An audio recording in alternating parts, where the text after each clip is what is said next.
Perkenalkan, nama aku Selami Catri Utami, aku dari Prodi Ilmu Hukum, kelas 25A dengan NIM 109. Di sini aku akan melanjutkan review buku Ilmu Negara karya Sohino, bab 3 part 4. Karena kemarin kan sampai negara konstitusional. Nah, karena pemerintah yang dijalankan oleh beberapa orang saja, itu akan besar kemungkinannya terdapat kekeliruan dalam mengambil keputusan. Karena keputusan itu mungkin dipengaruhi oleh rasa marah, benci, dendam, atau nafsunya. Nah, tetapi kalau pemerintahan itu dipegang oleh seluruh rakyat ataupun golongan terbesar daripada rakyat, itu putusan yang diambil atas dasar sifat marah dan sebagainya itu akan minim, jadi akan sedikit sekali kemungkinannya terjadi. Nah, lain daripada itu, Aristoteles itu berpendapat bahwa tidak ada pemerintahan yang bersifat abadi, karena di dalam tiap-tiap bentuk pemerintahan itu, di dalam dirinya itu telah mengandung kayak benih-benih perkosaan diri atau semacam revolusi. Nah, hal ini itu tidak dapat dihindarkan.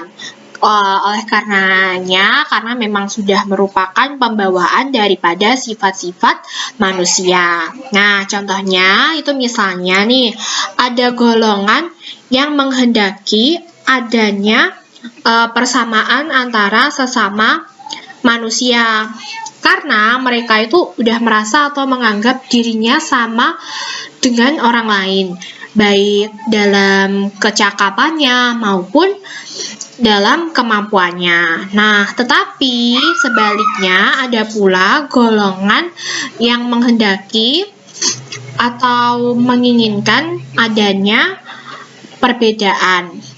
Nah, karena mereka merasa atau menganggap dirinya itu tergolong orang yang istimewa, terus juga merasa dirinya itu lebih tinggi daripada orang lain. Maka mereka itu lalu minta keistimewaan dalam perlakuan yang dilakukan terhadap mereka. Pokoknya intinya itu mereka itu ingin berbeda nih dari orang-orang lain, terutama dalam hal diperlakukannya. Itu dia merasa harus diistimewakan. Terus lanjut pada kita itu harus ingat bahwa tiap-tiap bentuk pemerintahan itu tidak bisa memuaskan bagi setiap orang, jadi nggak ada yang sempurna juga. Artinya bahwa setiap orang itu nggak selalu merasa diperlakukan adil. Mesti ada orang atau golongan yang merasa bahwa mereka itu nggak mendapatkan keadilan, walaupun sebenarnya itu udah dapat keadilan. Jadi mereka itu merasa diperlakukan tidak adil. Nah, golongan mereka inilah yang merupakan benih-benih kayak perkosaan diri atau revolusi yang setiap waktu itu juga dapat bisa meletus sewaktu-waktu. Kayak ingin menggulingkan pemerintahan yang ada, terus kemudian itu bisa menggantikannya. Nah, inilah pula sebabnya tidak ada bentuk pemerintahan yang kekal abadi atau yang sempurna, itu benar-benar sempurna itu nggak ada. Nah, hanya saja dalam negara yang berbentuk republik konstitusional, benih-benih tersebut itu udah sangat kecil ya adanya. Terus pelaksanaannya itu juga akan mengalami kesukaran, karena hal yang demikian itu adalah berarti pemerasan atau revolusi terhadap dirinya sendiri. Nah, oleh sebab itu, negara yang berpemerintahan republik konstitusional ini merupakan yang terbaik. Nah, teori pemerasan diri atau revolusi ini nanti lebih tegas terdapat di dalam ajaran Polybius yang nanti akan dibicarakan di bab selanjutnya.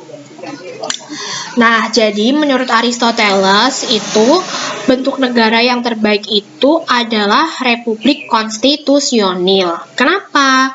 Hal ini adalah berlainan dengan pendapat Plato. Yang Plato itu juga mengatakan bahwa yang terbaik itu adalah aristokrasi, atau berbeda pula dengan pendapat Thomas Aquinas, yaitu Thomas Aquinas itu seorang sarjana abad pertengahan yang banyak terpengaruh oleh ajaran Aristoteles. Sebab menurut pendapat Thomas Aquinas ini, bentuk yang terbaik itu adalah monarki, yang hal ini semua disebabkan karena perbedaan dalam hipotesa tentang tujuan negara Nah, menurut Aristoteles sendiri nih, tujuan negara itu adalah kesempurnaan diri manusia sebagai anggota masyarakat. Sedang di sini yang diutamakan itu adalah masyarakat. Karena apa? Sebab kebahagiaan manusia itu tergantung daripada kebahagiaan masyarakat. Nah, jadi dengan singkat, tujuan negara itu adalah kepentingan umum. Jadi bukan kepentingan pribadi atau golongan.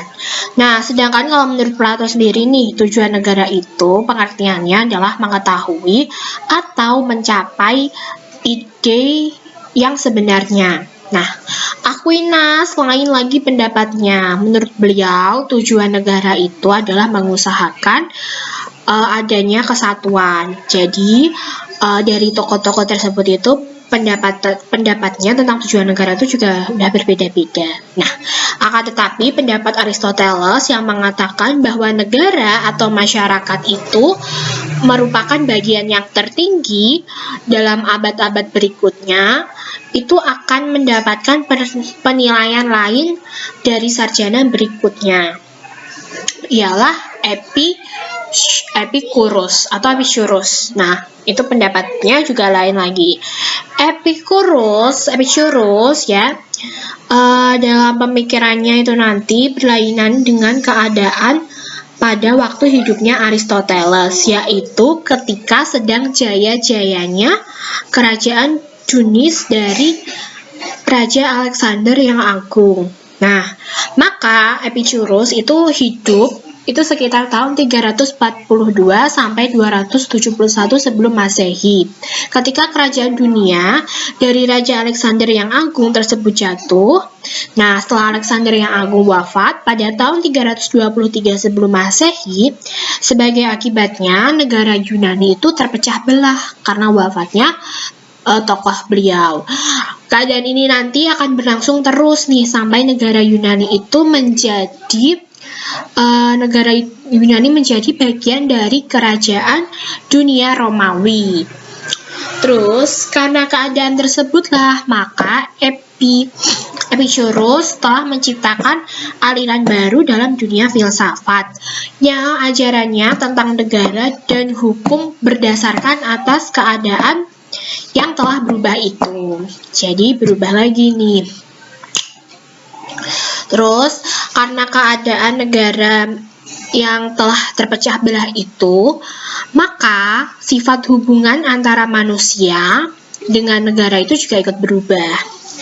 Kalau dulu kan diajarkan nih oleh Aristoteles bahwa yang merupakan bagian yang terpenting itu adalah negara atau masyarakat. Maka sekarang orang itu udah mulai bersikap acuh tak acuh. Manusia sebagai individu dan negara mulai terasing nih satu sama lain dan tidak ada yang baik dari negara. Nah, dalam keadaan demikian, orang Epicurus kemudian menciptakan ajarannya yang bersifat individualistis. Nah, individualismenya ini kemudian mendesak universalismenya Aristoteles yang dulu sebagai kebangsaan Yunani itu dimaksudkan sebagai dasar bagi cara berpikir mereka. Nah,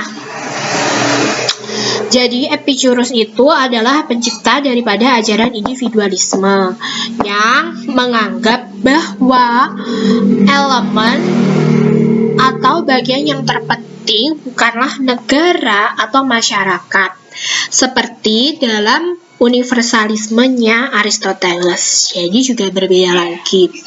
Tetapi elemen atau bagian yang terpenting itu sebenarnya tuh individu itu sendiri sebagai anggota masyarakat. Nah, bahkan adanya negara itu adalah untuk memenuhi kepentingan individu-individu itu sendiri. Oleh karena itu, masyarakat itu terdiri daripada individu sebagai atom, dan individu-individu inilah sebagai bagian yang terpenting.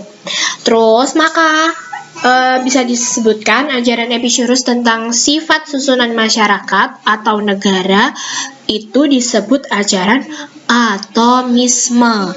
Nah, ini adalah sebagai lawan daripada organismenya Aristoteles. Jadi, dalam ajaran Epicurus ini itu udah terkandung benih-benih pertama daripada ajaran perjanjian masyarakat yang kemudian itu akan muncul. Nah, ini tuh juga sudah terbukti bahwa dalam ajaran Epicurus itu orang itu dianggap sebagai atom. Nah, sebagai elemen pokok yang terkecil, terus yang mempunyai kepribadian sendiri, maka dalam negara kepentingan individu itu yang harus diutamakan sebagai dasar daripada kepentingan negara. Karena apa? Karena bila individu itu bahagia, akan demikian pula negara juga bakal bisa tersusun sesuai kemauan. Nah, tetapi dalam masyarakat itu timbul kekacauan dan kekerasan yang dapat mengancam ketentraman dan kebahagiaan individu. Maka untuk mencegah itu jangan sampai timbul kekerasan dan ketidakadilan. Jadi negara itu akhirnya tuh mengeluarkan undang-undang. Nah, tetapi undang-undang ini tuh belum dapat berlaku kalau belum mendapat persetujuan dari para individu. Nah, jadi untuk berlakunya suatu undang-undang, suara dari individu-individu untuk menyetujui itu adalah sangat menentukan. Suara dari golongan individu itu penting. Disinilah letak benih-benih daripada perjanjian masyarakat. Terus benih perjanjian masyarakat yang telah diletakkan oleh Epicurus ini nanti dasar-dasarnya itu akan diberikan oleh Marsilius, yaitu siapa sih Marsilius itu? Seorang sarjana dari abad pertengahan, dan yang nantinya kemudian dikembangkan oleh sarjana-sarjana hukum alam pada abad ke-17 dan abad ke-18. Nah, lanjut lagi. Negara menurut Epicurus itu adalah merupakan hasil daripada perbuatan manusia. Kenapa? Itu jadi diciptakan untuk menyelenggarakan kepentingan anggota-anggotanya. Jadi masyarakat itu tidak merupakan realita dan tidak mempunyai dasar kehidupan sendiri. Seperti itu.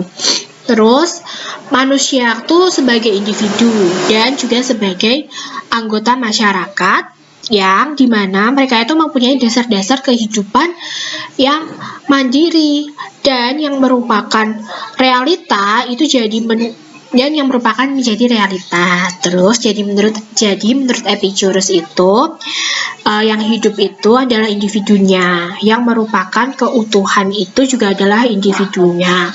Sedangkan negara atau masyarakat itu adalah suatu bentuk buatan daripada individu tersebut.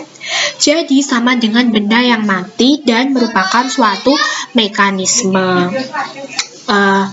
Terus nih, maka yang harus diutamakan adalah individuanya.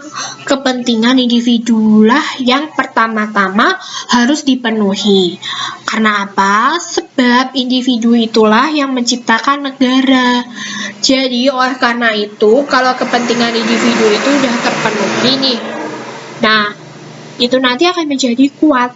Dan demikian pula lah keadaan negara yang diciptakannya itu juga pasti ikut kuat.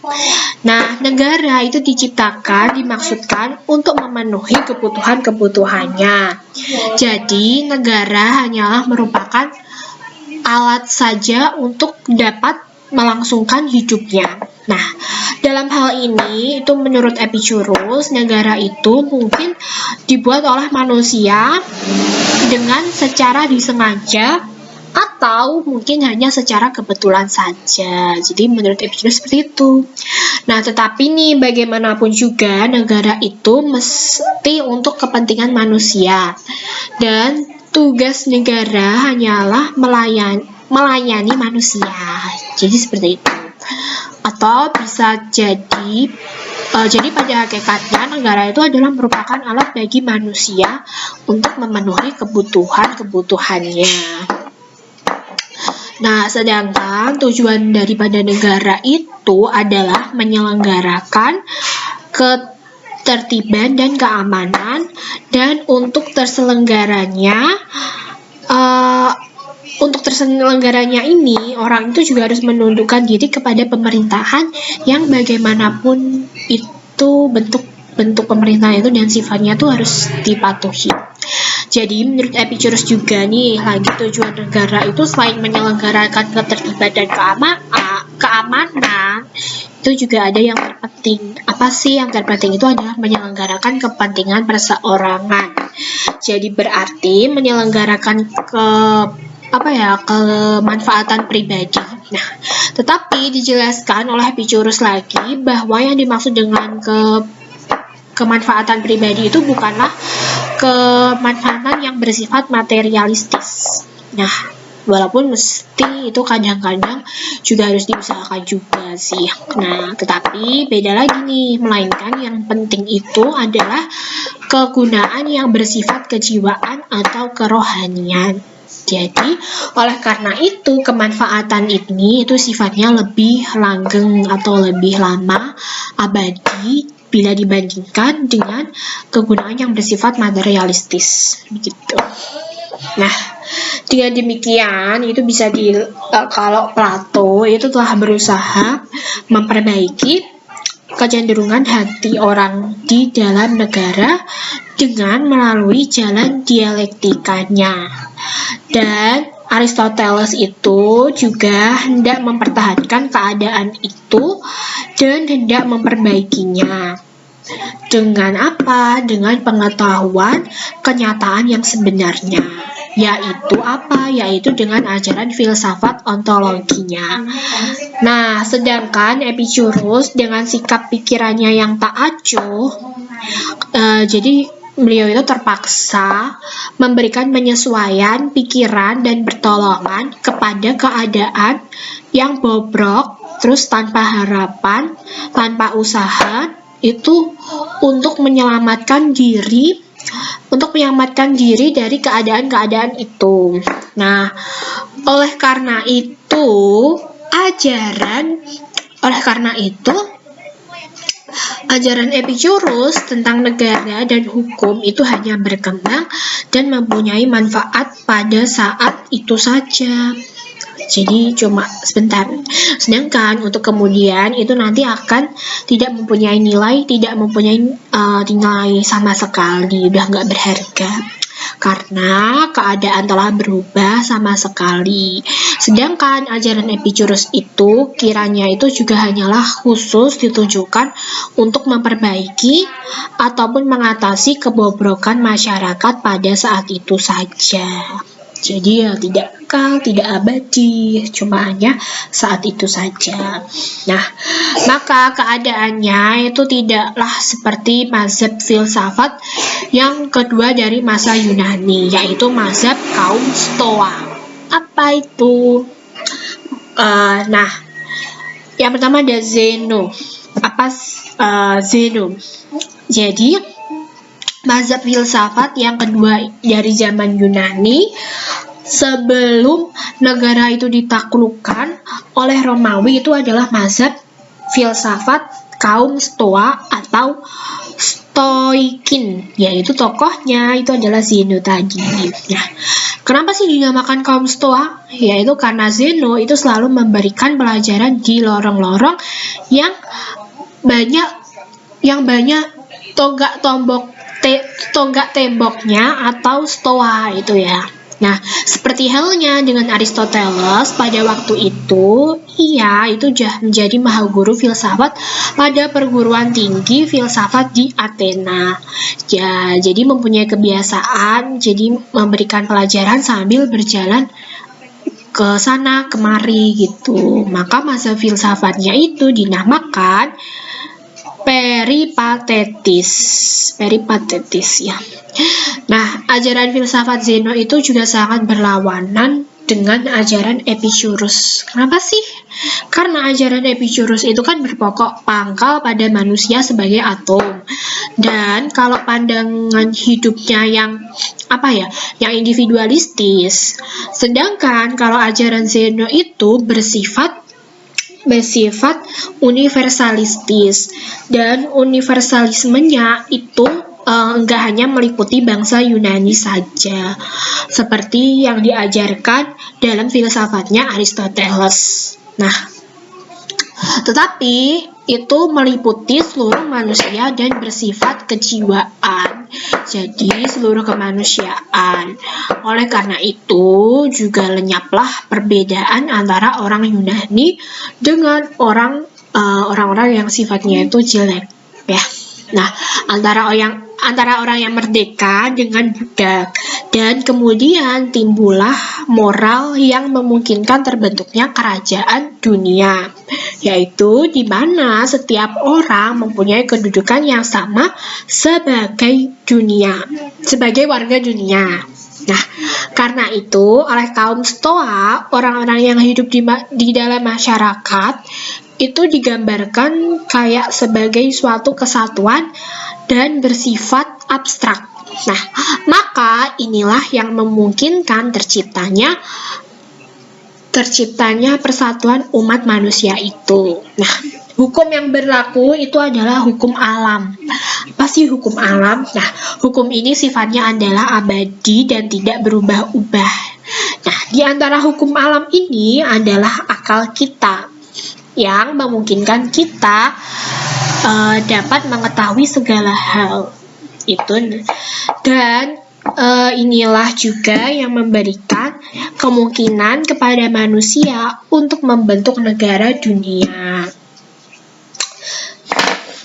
Dengan demikian nih, kaum Stoa itu menempatkan ajaran tentang hukum alam yang telah diajarkan oleh Aristoteles itu dalam pusat pikiran mereka mengenai negara dan hukum, dan sekaligus merubah arti manusia dari makhluk yang mempunyai perasaan nasional dan susila, jadi menjadi seorang ahli pikir yang abstrak dan berakal.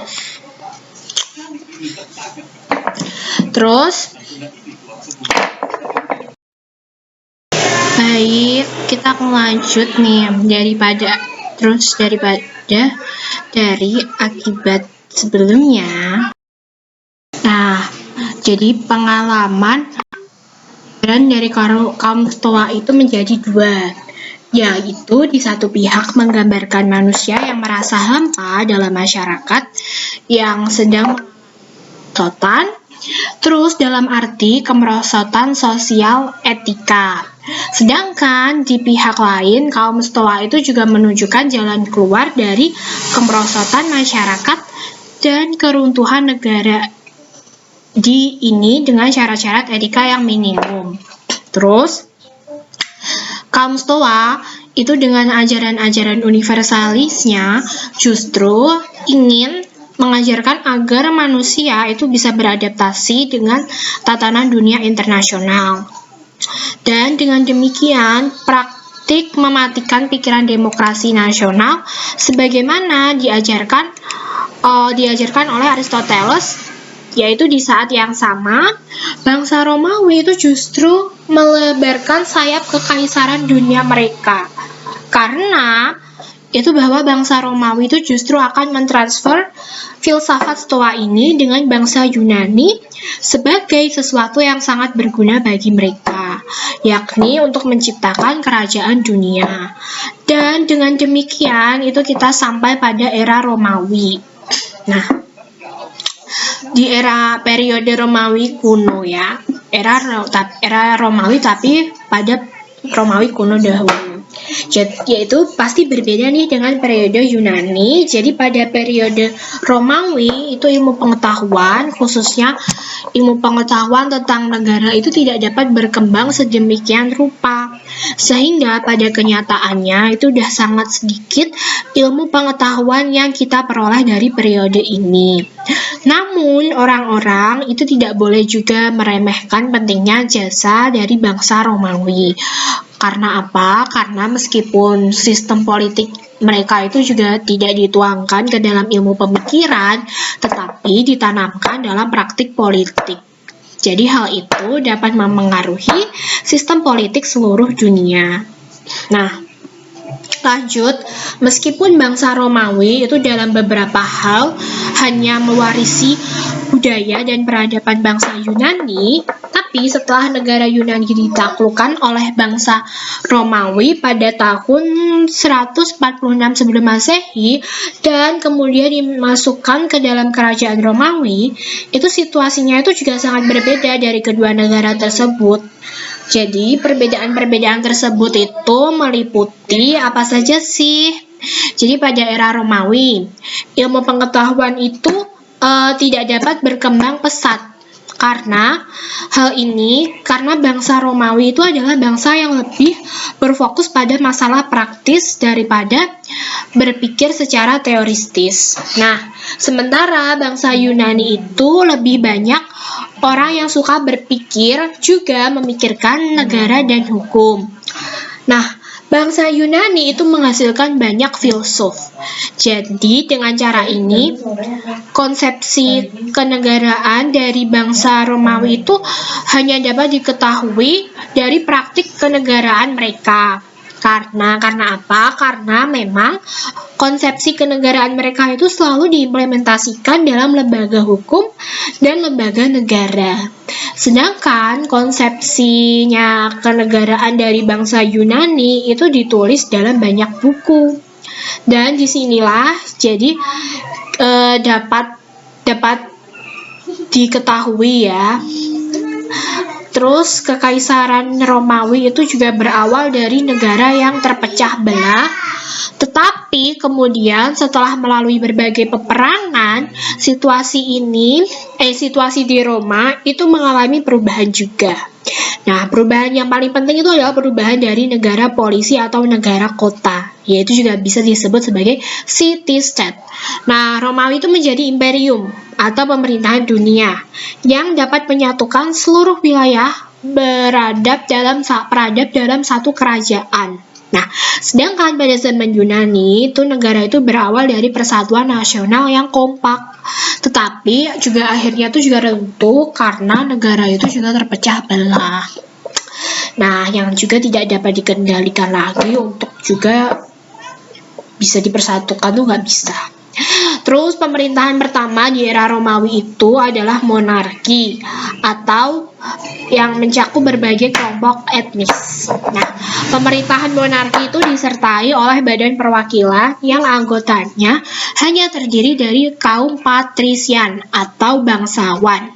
Nah, dalam sistem pemerintahan pertama ini itu juga terlihat benih-benih demokrasi yang kemudian itu dapat diimplementasikan setelah raja terakhir diturunkan dari tahtanya.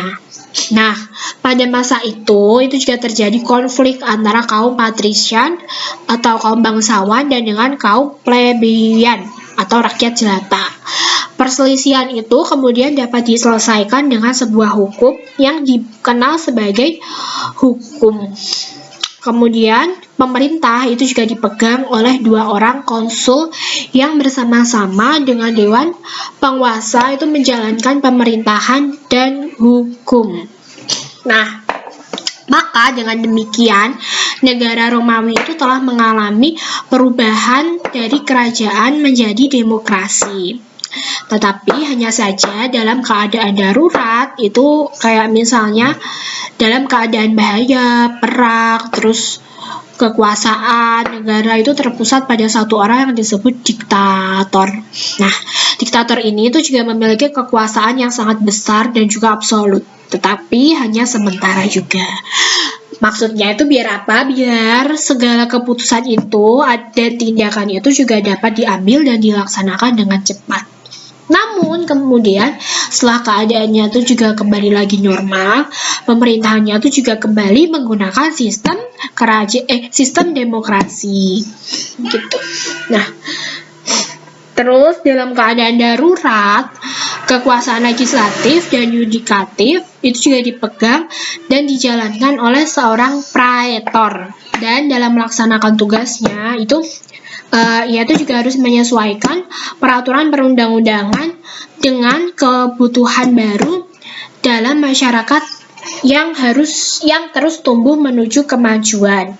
Nah, sehingga dengan cara demikian itu juga dapat melahirkan jurisprudensi yang tetap dan kepastian hukum bagi warga negara. Terus selain itu juga selain itu juga telah disebutkan tadi kan ya bahwa bangsa Romawi itu juga mampu mencapai puncak perkembangan sistem politiknya itu juga menjadi sebuah kekaisaran atau kerajaan dunia. Nah, dalam tahap kekaisaran ini bangsa Romawi itu menggunakan ajaran Stoa yang diciptakan oleh Zeno sebagai dasar sistem politiknya. Dan memang benar bahwa ajaran Stoa itu memungkinkan Roma itu menjadi kekaisaran dunia karena ajaran Stoa itu bersifat universalistik ya, yang tidak terbatas pada negara kota seperti universalisme bangsa Yunani. Tetapi universalisme bangsa Stoa itu juga meliputi seluruh dunia dan bersifat psikologis. Begitu.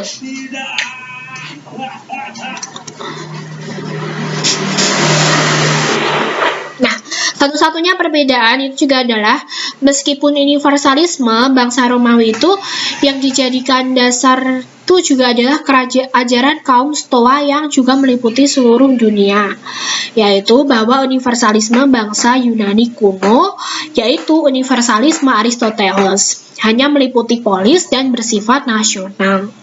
Nah, jika universalisme bangsa Stoa yang diciptakan oleh Zeno itu juga meliputi seluruh dunia dan bersifat psikologis. Sementara universalisme bangsa Romawi itu meskipun juga meliputi seluruh dunia, tetapi ya bersifat politis, terus politik begitu. Nah, tadi kan juga telah disebutkan nih bahwa ada 2 hal yang menunjukkan perbedaan antara negara Yunani dan negara Romawi. Namun di samping itu juga masih terdapat perbedaan yang lebih bersifat kayak prinsipil, yaitu bahwa pada zaman Yunani itu orang atau warga negara itu juga merupakan bagian dari negara, sehingga warga negara itu juga tidak memiliki hak apapun dan tidak dapat mengajukan tuntutan hukum terhadap negara. Sedangkan beda lagi nih pada zaman Romawi, orang atau warga negara itu dipisahkan dari negara masing-masing, terus diatur oleh hukum yang berbeda.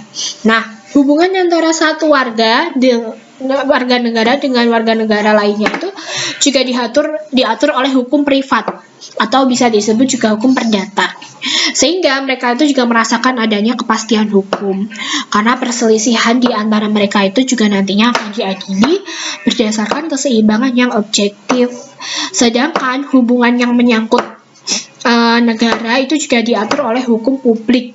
Nah, Jadi udah ada aturannya. Jadi dengan demikian, baik individu atau warga negara maupun negara itu masing-masing juga memiliki haknya sendiri. Terus struktur hukum bangsa Romawi itu didasarkan pada perbedaan antara hukum privat. Hukum privat itu hukum perdata tadi ya, dan juga hukum publik. Nah, hal ini tuh juga semata-mata itu merupakan hasil pemikiran yuridis yang menyebabkan negara Romawi itu menjadi negara yang masyhur. Nah, selain itu, jika bangsa Yunani kuno itu masih selalu mencampur adukan berbagai hal, yaitu dalam arti mereka itu tidak memisahkan antara hukum dan moralitas. Jadi sehingga sifatnya itu kaku. Terlebih lagi mereka itu juga nggak memisahkan antara pemahaman negara dan juga pemahaman masyarakat. Sementara bangsa Romawi itu juga udah melahirkan cara berpikir yuridis murni dan hukum praktis serta moralitas sepenuhnya itu juga terpisah. Nah, terus juga antara negara dan masyarakat juga terpisah. Terus negara itu dipandang sebagai bentuk pemahaman abstrak, yaitu yang dapat dibedakan dari masyarakat. Jadi masih bersifat abstrak ya. Nah, prinsip atau asas yang diciptakan oleh bangsa Romawi, terus juga akhirnya itu bisa membentuk kekaisaran, terus pemerintahan dunia itu merupakan suatu sistem atau cara di mana kelompok kecil seperti minoritas itu dapat mendominasi kelompok besar yang pada waktu itu belum ada. Nah, itu sistem seperti apa yang dengan sistem itu tuh bisa atau dapat mempertahankan kekuasaan selamanya. Dan bagaimana negara itu juga harus mempertahankan diri dari bahaya yang mengancam. Nah, bahaya itu juga dapat menyebabkan perpecahan di dalam negara yang dapat mengakibatkan kehancuran. Seperti itu. Nah, sebagai akibat dari negara Romawi yang semakin besar dan juga meluas, pemerintahan itu tidak dapat lagi dipimpin oleh dilaksanakan secara terpusat. Nah, maka kemudian itu kan upaya untuk mengatasi hal tersebut itu, jadi negara itu dibagi menjadi wilayah-wilayah pemerintahan yang disebut provinsi, yang memiliki pusat pemerintahan sendiri atau ibu kota. Terus juga dipimpin oleh seorang praetor. Nah, dengan demikian sistem demokrasi yang dijalankan dalam kepolisian itu juga tidak dapat dilaksanakan dalam imperium. Karena apa? Nanti jika hal itu dilaksanakan, itu pasti akan ada kemungkinan bangsa-bangsa yang telah ditaklukkan dan yang telah dimasukkan ke dalam kerajaan Romawi itu akan bersatu dan memberontak terhadap penguasa. Jadi untuk mengatasi hal tersebut kan jadinya bangsa Romawi itu bisa menemukan suatu sistem. Nah, yang mengabaikan asas-asas moralitas jika menyangkut kepentingan negara. Jadi meskipun sistem ini dikenal sangat buruk ya, tetapi sangat juga menguntungkan bagi mereka yang menerapkannya, yaitu asas pecah belah dan kuasai atau divide et impera. Itu udah umum banget ya. Jadi asas ini tuh mengandung pengertian bahwa setiap bangsa yang telah ditaklukkan itu tidak boleh menjalin hubungan satu sama lain. Karena apa? Karena ikatan yang lahir dari hubungan perselisihan tadi itu mungkin saja itu juga dapat membentuk suatu kesatuan dan memberontak lagi nih terhadap penguasa. Jadi, maka hal kayak semacam itu tuh juga sangat berbahaya ya resikonya. Terus maka nih pada dasarnya praktik politik keras bangsa Romawi itu udah jelas-jelas lepas dari asas-asas moralitas. Nah, jika timbul ikatan moral yang dianggap merugikan negara, itu negara udah nggak akan segan-segan untuk memutuskannya. Nah, dengan demikian kayak penipuan, pengkhianatan, terus ya sebagainya itu diperbolehkan asalkan ditujukan untuk kepentingan negara. Nah, praktik politik semacam itu tadi tuh kemudian dirumuskan oleh Niccolo Machiavelli, yaitu pada era Renaissance, sebagai ajaran politiknya dalam bentuk teoretis yuridis. Jadi seperti itu. Nah, setelah negara Romawi itu dibagi menjadi beberapa provinsi, dipimpin oleh seorang praetor, hukum yang berlaku itu diperluas dengan sistem baru yang disebut Jus Gentium atau hukum internasional, yang dimana itu tuh memuat aturan hukum yang berlaku untuk semua bangsa. Jadi hukum itu dianggap sebagai ketentuan rasio yang abstrak, yang adil dan dianggap sama untuk setiap bangsa, dan yang dianggap mustahil salah.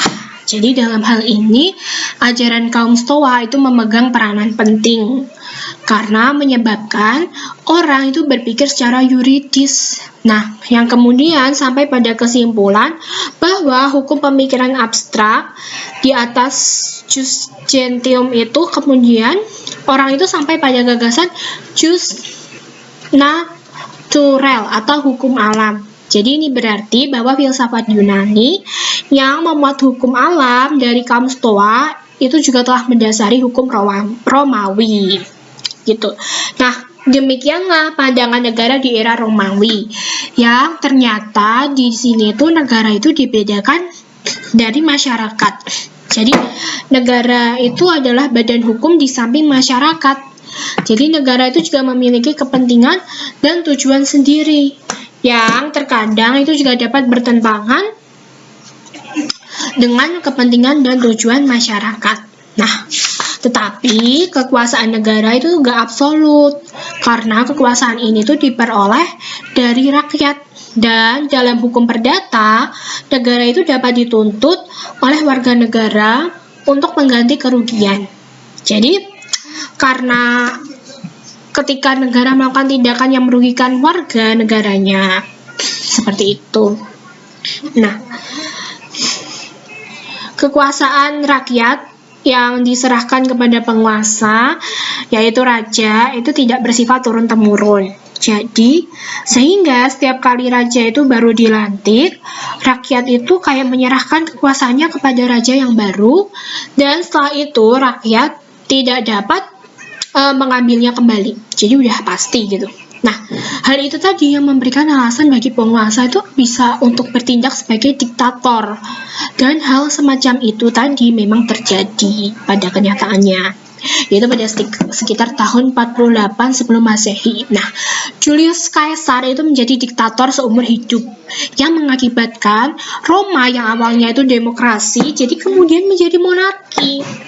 Namun demikian, kekuasaan tertinggi negara itu juga tetap berada di tangan rakyat dan berasal dari rakyat. Jadi sehingga itu mereka itu tetap beranggapan kekuasaan kaisar itu sama dengan kekuasaan raja. Terhadap keadaan demikian, Polybius itu juga mengatakan bahwa Romawi itu adalah pemerintahan yang menyatukan unsur-unsur demokrasi, aristokrasi, dan oligarki. Jadi, Polybius itu adalah seorang ahli pemikir besar tentang negara dan hukum pada zaman Romawi. Nah, secara umum teori-teori kenegaraan pada zaman Romawi itu tidak menunjukkan buah pemikiran yang orisinil, karena dalam banyak hal itu hanya meneruskan ajaran para sarjana klasik atau sarjana-sarjana yang dari Yunani. Jadi bangsa Romawi itu memang merupakan penerus bangsa Yunani. Namun meskipun demikian, nah ajaran mereka itu sangat berharga untuk dipelajari, karena teori-teori mereka itu tertanam dalam praktik politik mereka yang memiliki pengaruh besar terhadap negara-negara di dunia, yang jejaknya itu juga masih dapat dilihat hingga saat ini. Nah, misalnya sistem hukum mereka. Jadi kita nanti juga akan membahas ajaran para cendekiawan Romawi.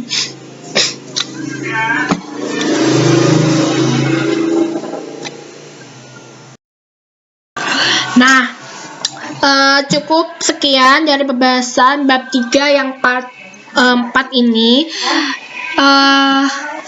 Nanti Di video selanjutnya kita juga akan membahas mengenai Polybius. Sekian video pada sesi kali ini. Assalamualaikum warahmatullahi wabarakatuh.